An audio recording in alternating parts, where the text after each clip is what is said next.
What's up, everybody? Welcome back to another Ticket to Diamond video. Today we're going to be talking about a champion who has crazy carry potential. I know I say that for a lot of champions, but I think we can all agree that Katarina is absolutely bonkers if she gets ahead and can 100% carry a solo queue game if she gets any sort of lead. Hey guys, my name is Snowda and I make these Ticket to Diamond videos to give some insight on how to play champions to their fullest potential so you can allow them to carry you to Diamond. I believe that any champion can carry you to Diamond if you know how to play them properly and know how to play them as intended in whatever current meta. So if you guys enjoy this kind of content, don't hesitate to smash the subscribe button and also tickle that little like button until it's blue. Y'all know that if you like my videos, your win rate will go up 10%. Don't ask, I promise it's true. All right, let's get into the video. Katarina is an OP champion that has pretty much flown under the radar with a great win rate recently. She's been in between around a 50 and a 52% win rate with no direct buffs or nerfs, which is kind of crazy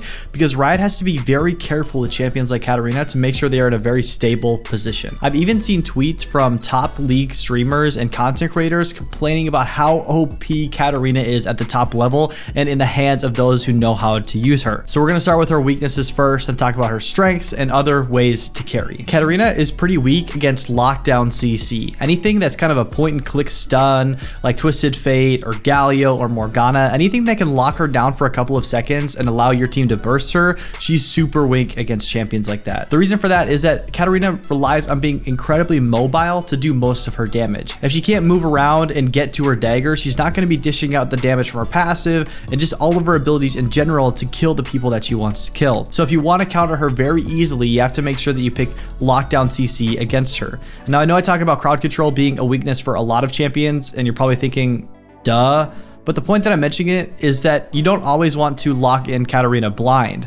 If you have the chance to look at the enemy team comp and see that, wow, they have Malphite, Morgana, Twisted Fate, Blitzcrank, or Thresh or something, you're probably not going to want to pick Katarina into that team composition. But if you look at the enemy comp and they don't have a lot of CC on their team, then Katarina is almost a free win if you lock her in. Katarina's second weakness is her early game. She doesn't have the burst potential early in the game to do a lot of damage, and if you take a bad trade or overextend, you're gonna get punished. She's weak in most melee matchups and ranged matchups, which seems weird, but really levels 1 through 6, she doesn't do much and she can maybe fit in a good trade here or there, but once she uses all of her abilities, she's super susceptible to being traded back with, and especially if you get counter ganked at the same time, it's just not good news. I'm gonna link to a great video describing how you can play into melee and ranged matchups very well. If you guys want to see that, I'll put the link in the description below. Katarina's third weakness is that she can't help her team when behind. If she gets behind and does not have the damage, she's pretty useless because when other champions are behind, they still have their CC so that they can lock down the enemy team to allow their team to do some damage. But no, Katarina has nothing. She just walks around, I guess blinks around and tickles people. If she doesn't have the damage, she's not helping your team at all. All right, let's roll on to Katarina's strengths. And the first one is that she's great on one-trick ponies and other proficient players. I didn't bring Katarina into a rank game until after around 20 games in normals. She's a champion that I knew takes time to master, so I didn't rush right into ranked and play her. I was cautious and went into normal games first to get a good feel of her laning, her trading, her combos, how to play her in team fights, and it took me around 20 games. But if you can take the time to learn her, whether that's in the practice tool or normals games, or if you're one of those people that only plays ranked, then in ranked, she is OP. Once you can learn how to play her properly, you can really get a lot out of her. I think in a pro guides video or something, I saw that Katarina mains who are very proficient at her have up to a 60% win rate on average, something insane like that. If you can find a couple of stray kills in the early game, it's pretty much over if you know how to play her properly. Katarina's second strength is that she has incredible snowball potential. Like I just mentioned, if you can get a couple of kills in the early game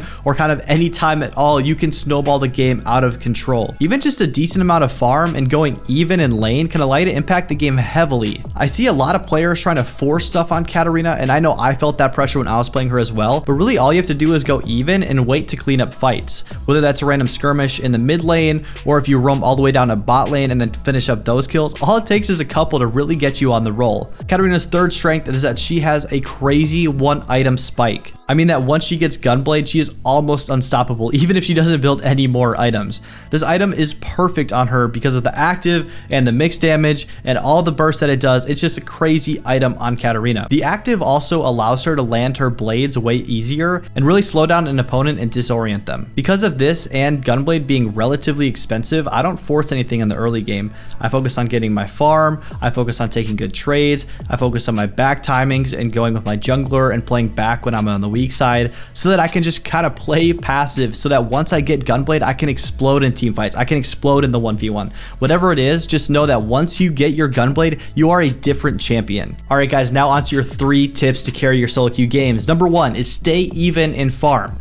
Don't feel pressured, like I mentioned earlier, to get ahead and carry. Trust me, that will come. When there isn't anything happening, just chill out and farm up. That's the motto, chill out and farm up. Once you get Gunblade, then you can go crazy and start making stuff happen. But don't force anything unnecessarily before then.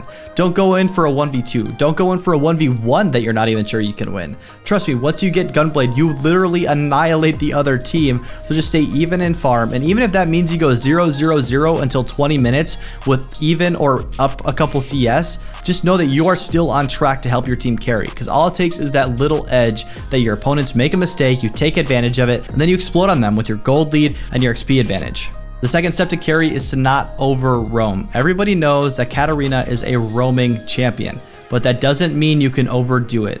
Roaming is good and can give you and your team an advantage, but if you get behind in experience and in gold for it, it's not worth it. Roams are always a toss-up. Sure, there might be factors that you can look at to make sure that the roam will be more successful than not, but it's always a shakeup as to what's gonna happen. So if you have to choose between catching a wave at your tower or going bot for a 50-50 roam, you always go to your tower to clean up that farm to get that experience so that you can stay even until something more advantageous pops up. So if you're looking to roam, make sure you push your lane first. And once you do that, make sure you only roam to winning or even lanes. Never roam to a losing lane unless you are 100% sure you can kill them and you won't get ganked by the jungler at the same time.